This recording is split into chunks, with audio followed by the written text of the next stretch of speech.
Hello everybody, welcome to Across the Creek. I probably live in two realities. I grew up on a farm in central west New South Wales where Across the Creek is set, and it was a normal life with horses and sheep and cattle, running around doing things, feeding the dogs and chooks with my two brothers and sister, mum and dad.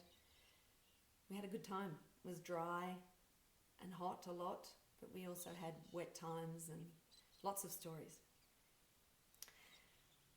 Consciousness is this strange thing. It's kind of plastic in that what we believe or what's possible in one space is completely out of reach in another, or can be completely out of reach in another. Experientially, it would seem that for some reason I may have retained a bit more connection than most to where we've all come from. I remember being a kid and feeling things like, I remember a rosewood tree where the life had, or the spirit of the tree had retreated way down into the earth. And I remember thinking, I don't think it's meant to be like that. There were lots of things in the background which I probably wasn't consciously aware of then, but they used to affect me. So I had kind of trouble, if you like, staying straight, looking normal, which, kids want to do. So Across the Creek's emerged out of that.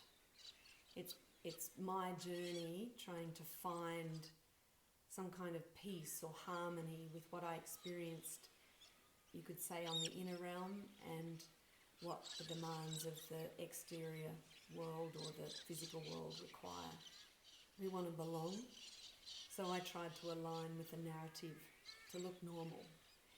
In some ways, it didn't really help. But meditation helped. It enabled me to navigate the two realities a bit more. So the experiences I'll share are just some. There's the experiences with land energies are an ongoing relationship. They're like if you have a relationship with a friend or a loved one. They change over time and you respond to each other. The other thing that's probably important just before we begin is that I'm not an expert, I'm a fellow traveller. Trying to sort it out, just like all of us. So when I was preparing for the book launch, I went home to Baroola and it was lovely and green. We've had rain, it's beautiful. We've had magpie geese that you see here that I don't remember ever seeing at Baroola, but they apparently have come sometimes down from Kakadu. I went out onto the rise out of the creek, which is where I often get drawn to. And I had this kind of experience where there was three of us, on WhatsApp. It was as if the veils of time were lifted and we saw people, all the people who'd lived, maybe not all of them, but people who'd lived there through time. There was heaps and heaps of them. There was one particular man that could see us. They all could see us in a sense, but there was one that felt more conscious. And we could see him, he could see us. We had the feeling that we were connected to the whole planet. We were part of life on the whole planet. And this timelessness gave me the feeling that people and the beings and the life forms that have lived here in some ways still do. That we might think we've wiped them out or they're gone, but the essence of them, or there is something that is not gone. And when you see somehow like the veils of time lifted, you experience it.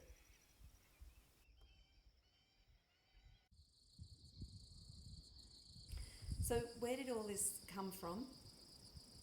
I'm a long-term meditator, and for a while I was living between Ireland and San Francisco.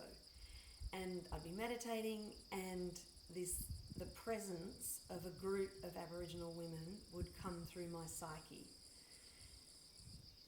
I didn't really notice them in the beginning. I felt their presence, and when a friend of mine said, who's that? When I was doing a practice, I said, oh, that's the women from home. And I realised they were with me kind of all the time.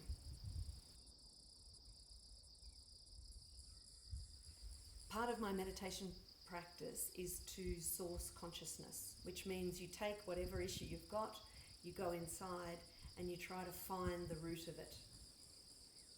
So when I started sourcing my issues associated with money, I found myself spread in the land at Baroola. I'd be spread out over maybe an acre in a kind of top layer which felt like the crust, and I'd be kind of stuck in there. There was a white shirt, like a Sunday shirt, smelling of pipe smoke and starch, and it was laid out across the land. In this layer, I always felt kind of constricted and pushed, and I hated it. I worked for the Landcare movement for a long time, and I always wondered why the people I was working with seemed to be running between a floor and a ceiling. But there was a sense they couldn't access below. And I remember feeling the difference with traditional people, in that traditional people feel like they can access below. There's a calm unity within them that the people I was working with, who talked about their love of the land and their relationship with the land, and I really believe they did love the land, but somehow they weren't accessing something.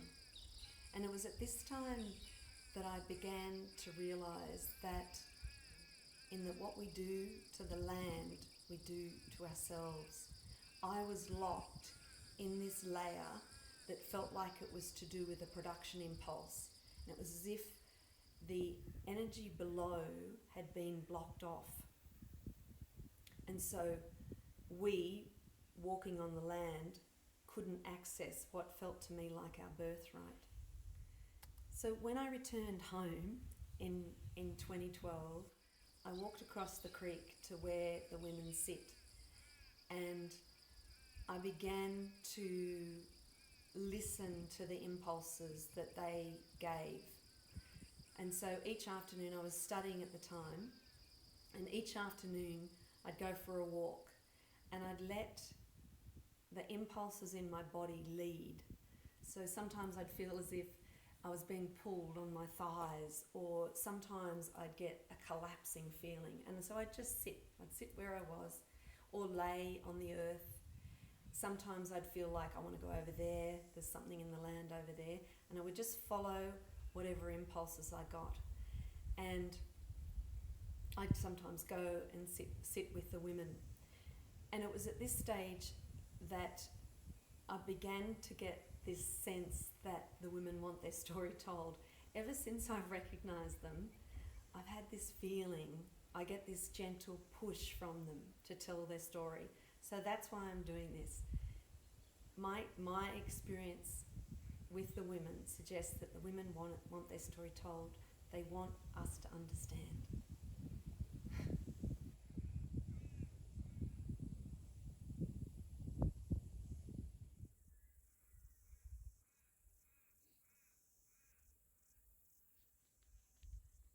So when I first came home, one of the first experiences I had was a dream, and the dream was that I was walking out in what we call the old wheat paddock, and a group of Aboriginal boys, teenagers, came out of the bush and bashed me up. One of them a little child sprayed me with some water, and then the boys bashed me up with like nullas and woomeras. But I didn't feel it was bad. I actually felt like it was some kind of initiation. I'd passed some kind of test. Coming home that day, walking along the track, and there was nothing remarkable, but all of a sudden I came across what felt like an energetic line crossing in front of me. So I turned. I was then walking towards the women, but I was tuning into the land and I couldn't access below. It was as if the land was hard, it was like concrete, and my energy couldn't go below. And then after a while, I came to the edge of a gilgai. So at the edge of the Gilgai, there was this huge column of light, right, entering the earth, and I could enter the earth. And I could feel the life and joy and incredible richness that was below. And it was so markedly different from what I'd just been experiencing as I crossed the paddock.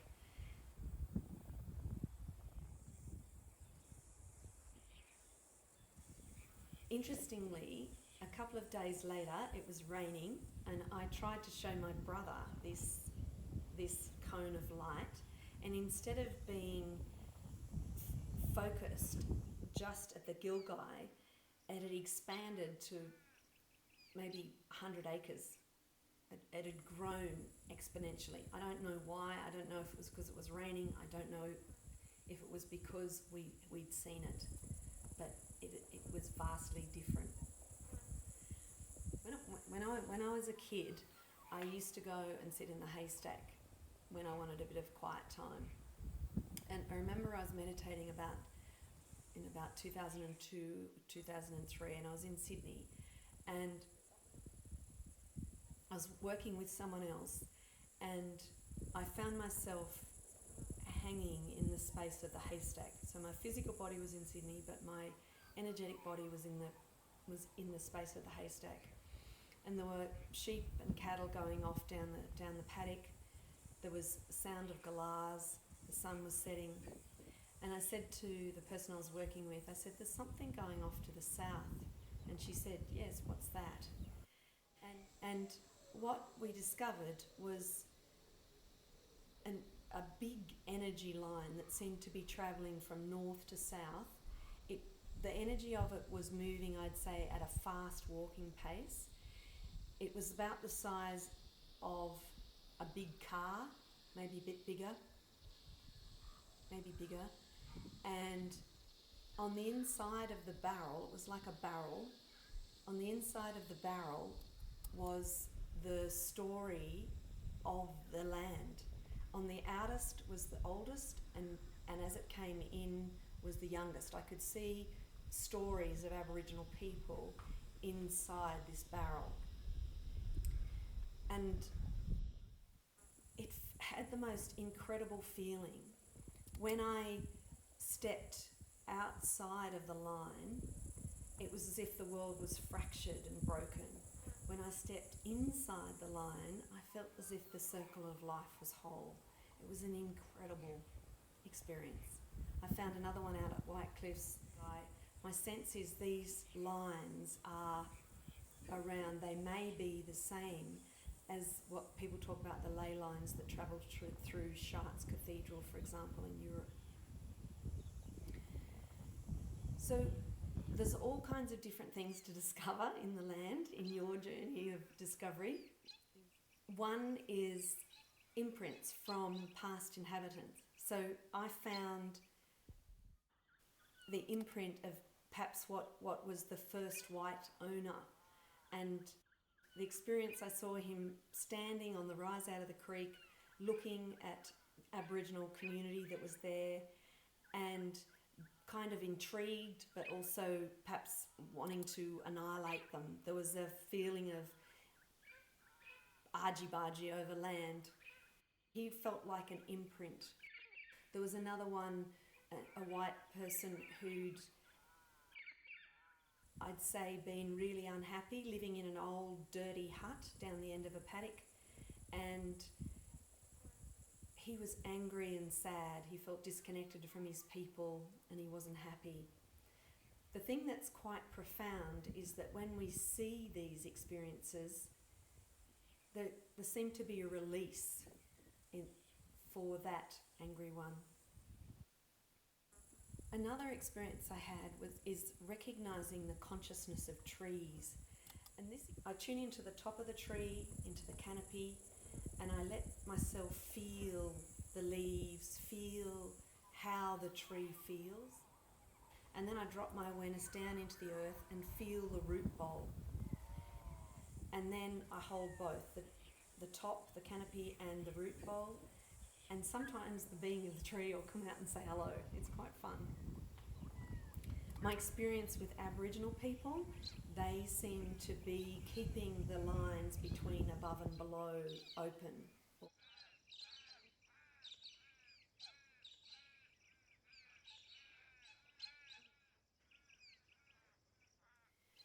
There's another experience that I had. Some other friends of mine do land energy work, and I got out of the car, dropped my energy down into the ground, looking for where were we going to go.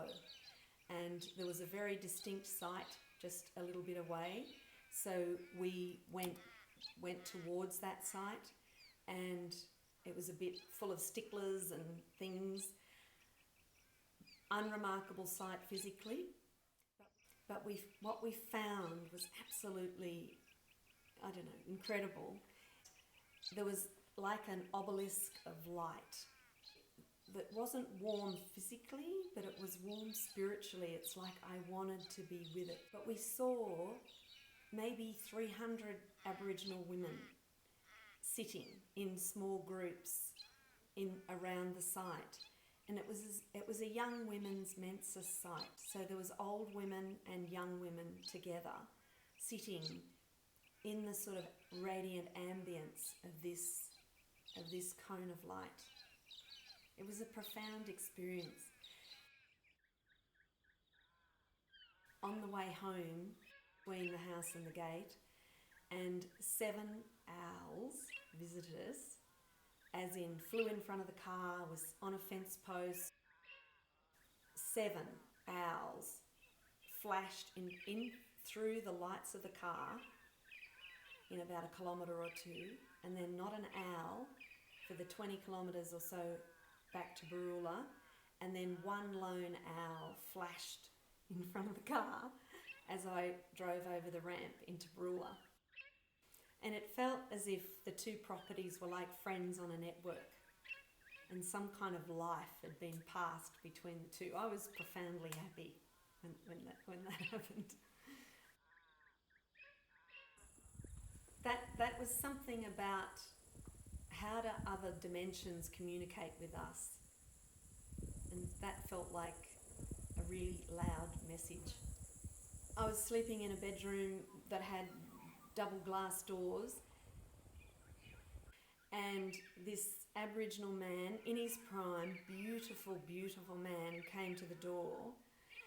I got a bit scared and closed the curtains, but I could still feel him, so I said, pull yourself together, Helen, just, take your training and use it. And so I tuned into him to find out what he wanted. He was incredibly sad and worried. It was like defeated, because there was some kind of impulse that was going to be lost. And it felt as if, as a living person, I could do something about this impulse.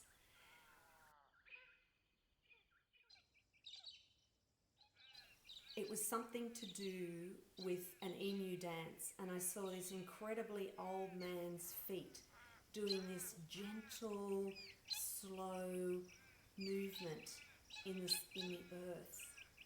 And I don't know, because I don't know enough, but it felt like life will be abysmal for us, for the living people, if we lose these things. One day, my brother and I were going for a walk. We'd noticed a group of Aboriginal family settling down for the night beside the creek. There was some kind of a shield, a kind of energetic shield, preventing the first white settler who lived to the north. It's like his energy was coming over the land, and he was looking for Aboriginal people. And some Aboriginal occult craftsmen had stuck a wall up so that this man's consciousness would slide up the wall, and he wouldn't see them. They'd be invisible. It was like an invisibility cloak. And I must admit, I thought, how cool is that? About 300 metres from the house, not at the women's site exactly, but not far from it, is a community site. One night, my brother helped me take a caravan down to the creek. I settled down for the night. I bought my computer. I was going to work in the morning, and I went to sleep. But as I was sleeping, it was as if I was in a kind of lucid dreaming space, and it was as if there was these huge winds blowing through the caravan. It was as if the caravan was made of windows and doors and they were all open and banging, and I was in my lucid dreaming space. I was constantly trying to shut the doors and windows. And then these faces started morphing in front of me, one after another, bang, bang, bang, bang, bang, bang, bang. After a couple of hours of this, I knew I wasn't going to get any sleep, so I packed up my stuff and went back up to the house. What was it about? I don't know. I didn't feel like I shouldn't have been there, but I did feel they were showing themselves to me, and I did feel a little bit like there's a lot more to this than I understood or knew. And I remember asking, what's wrong? What's wrong? Why aren't we free? And I had this experience where my dad and I were out the front of the shed at home, and there was two Aboriginal men with us. And I was asking in my meditative state, what can we do to set things right? It was just, the space was locked. I aspired. And I have something that represents what I'd call the best of me. And I gave that to the Aboriginal man, and he just nodded.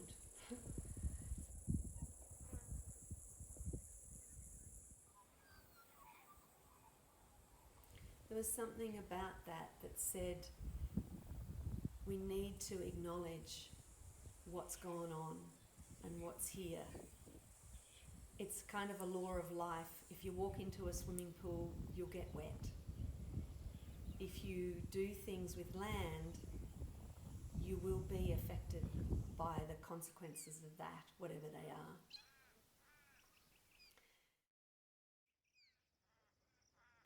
There was another experience where we were down the ram paddock, and it was as if us four kids were there as a kind of tip of a wedge, and spread out before us were hundreds and thousands of Aboriginal people gently walking towards us, full and rich and full of life. There was old, there was young, there was male, female, the initiated, the non-initiated, children. Part of me wanted to go back into their way, their life, but I couldn't. We were this wedge, and somehow with the four of us, the four kids, my two brothers and my sister, we collectively hold the whole story.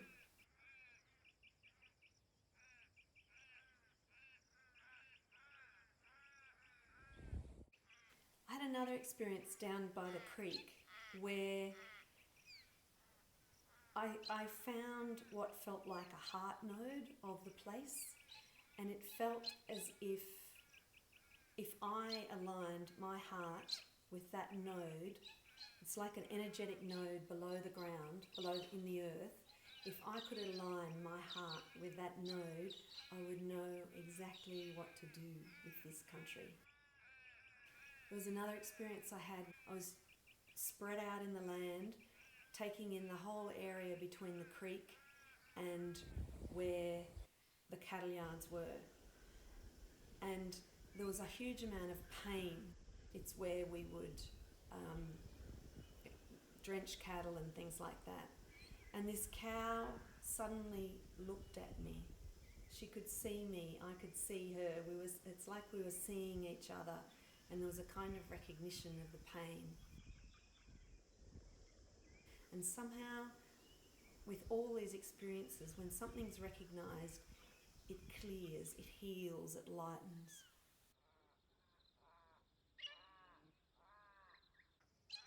I had an experience was probably one of the hardest I've ever had, where I was about 3 or 4 or I felt the death of Aboriginal people, and it was in my teeth, it was in my body, in my legs, up and down my back, and I could see it as far as the eye could see in the land. Seeing the death was completely devastating, but realising that it was done by my people was incomprehensible.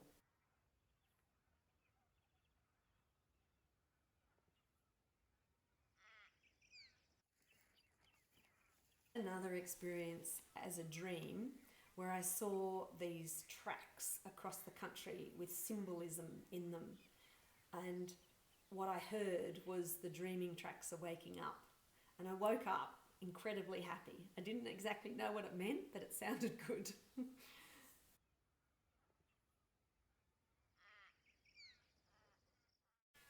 So most things I find in the land are in a particular location. They're here and not here. But I have had this experience over a long time where there appears to be what I would describe as like a multi-dimensional portal. I'd be writing things, and I'd find myself hanging in this particular location. So when I went back home, I went there and tried to find what it was. I also had a dream that I'd actually entered through this portal, and I saw a completely different landscape at Baroola. This multi-dimensional portal seems to be a place where you can enter through into other dimensions.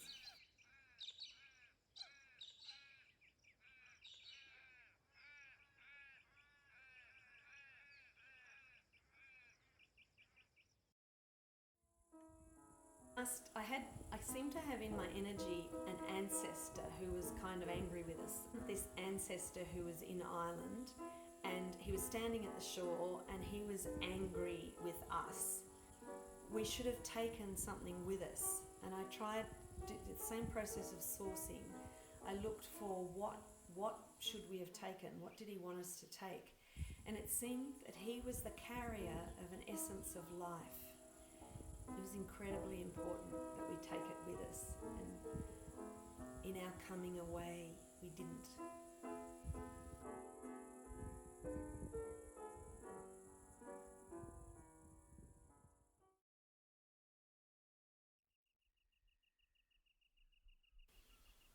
So I've seen an incarnation portal, or experienced myself before I incarnated.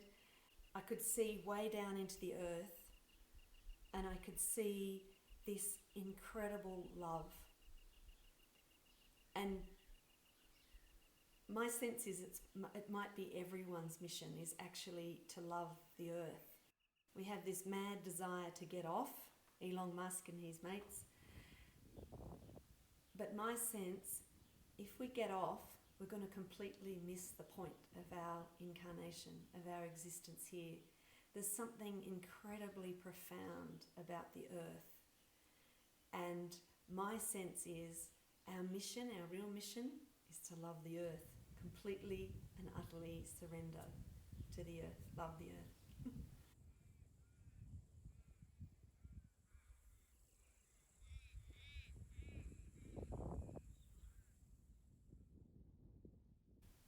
A whole lot seems to happen on this rise out of the creek. I've been attracted to the rise out of the creek all the time. All kinds of experiences seem to happen there. And in the last trip, I actually realised that I'd left part of myself there. At some point when life was too traumatic for me, I catapulted a part of myself out to this rise out of the creek. It was the part of me that's like the women, that's the same as the women. So in a way, this journey of internalizing and externalizing has given me the feeling that we are actually multidimensional beings.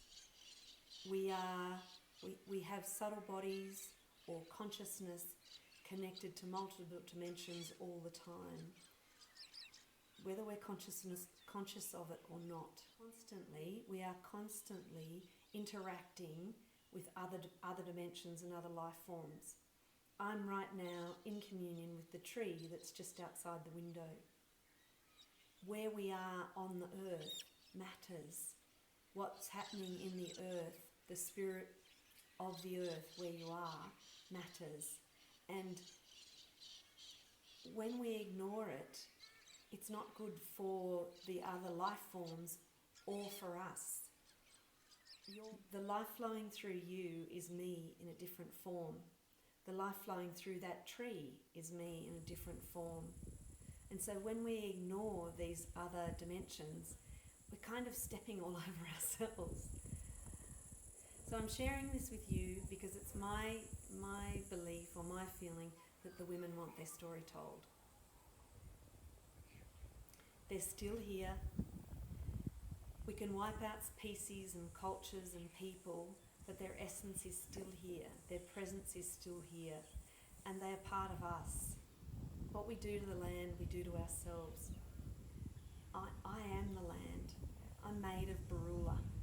I grew up, I've forged my consciousness in interacting with the place that is Barula, with this place. And as such, I'm not separate to it. My consciousness is Barula. It is part of it. I dream there all the time. Huge portion of my meditation experiences happen in Barula. Doesn't matter where my physical body is, but my meditation experiences, a lot of them will happen at Barula. So anything done to Barula is done to me. If I pour chemical on the land, I'm pouring it on myself. So that's it in essence. What I can tell you is that when I align my heart with the women, I'm incredibly happy. And I feel this incredible sense of life and joy, and I'm part of the whole thing. Something else that's probably important is they have to be soft enough to be able to feel. They have to be soft enough to be able to have a relationship with the women, to be able to be with the women. If I'm lost in the computer or lost in greed or lost in anger, I can't feel the other life forms that are all around me. What are the women? I don't know. They're much more than an imprint from like the first settler that I saw. They're not a ghost. They're not entities like a ghost of someone that you might see in a house. They carry a presence. Someone asked me if they age, and I said no, they don't age. They seem to me to be a spiritual presence holding a particular quality, a particular level in form. And the interesting thing is I've found the women in all different other locations. Around Warren, I went to other properties where friends were and found the same group of women, energetic women, 4 or 5, holding a particular node. And the thing that I think is really incredible is that the thing that seems to matter is that us, as living people, have a relationship with the subtle forms. And my sense is that if enough of us, so these different women's sites are like a network, and if enough of us as living people become conscious of these sites, the whole network will come alive. And that will be incredible for us. It's like the life will be in the land.